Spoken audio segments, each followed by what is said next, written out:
Hello and welcome. It is January 22nd, 2026. We've got a lot to cover today, from some really high-stakes tensions at Davos to a collapsing ceasefire in Syria. Let's get right into your essential global news roundup. Okay, so our lead story is coming out of Davos, Switzerland. The World Economic Forum is usually all about cooperation and partnership, but this year, well, it's become a stage for some serious confrontation, especially between the United States and its traditional allies. So where is all this friction coming from? A big part of it is U.S. President Donald Trump taking direct aim at key partners.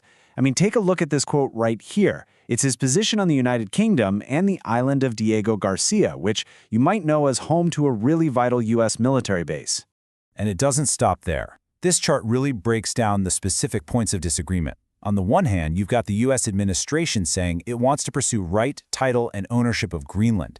As you can imagine, that's getting strong opposition from European leaders. That dispute has now boiled over into threats of tariffs from the U.S., and the EU has shot back, threatening a trade bazooka of its own. All this, plus public insults aimed at the leaders of Canada and France, has really pushed some to call for middle powers to band together against this kind of unilateralism. All right, let's shift gears now to a critical development out of the Middle East. A very fragile ceasefire in northeast Syria has completely collapsed.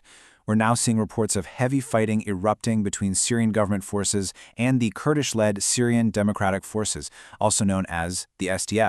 So you have to ask, how did this all fall apart so fast? Well, this timeline really lays it out. On January 18th, a ceasefire was announced. Great news, right? But just 2 days later, negotiations stalled in Damascus. The sticking point was how to integrate the SDF into the National Army. And by January 21st, the whole thing had just fallen apart, with heavy clashes starting up all over again.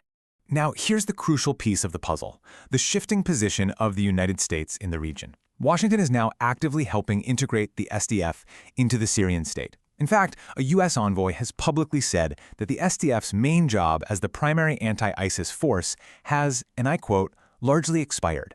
This whole policy shift really seems to reflect closer ties between the Trump administration and Syria's new government. And, this renewed fighting isn't happening in a vacuum. It's had some immediate and really dangerous consequences. We're now getting reports of a major security breakdown at a prison that was holding ISIS militants. According to Syria's Ministry of Interior, 120 Islamic State members escaped from the al-Shaddadi prison on Monday, right in the middle of all the clashes. Now, there is an update. Syrian security forces say they've managed to recapture 81 of the escapees, but that still leaves a significant number of very dangerous militants on the loose. But this one escape, it's really just the tip of the iceberg. It highlights a much, much bigger crisis. We're talking about an estimated 9,000 ISIS members being held in over a dozen prisons run by the SDF. To try and stop more escapes, U.S. Central Command has actually started moving high-priority detainees to secure locations in Iraq. They started with 150 prisoners on January 21st, and the long-term goal is to move up to 7,000. And at the same time, because SDF guards have been pulled from camps like Al-Hol, the humanitarian conditions there have gotten much, much worse.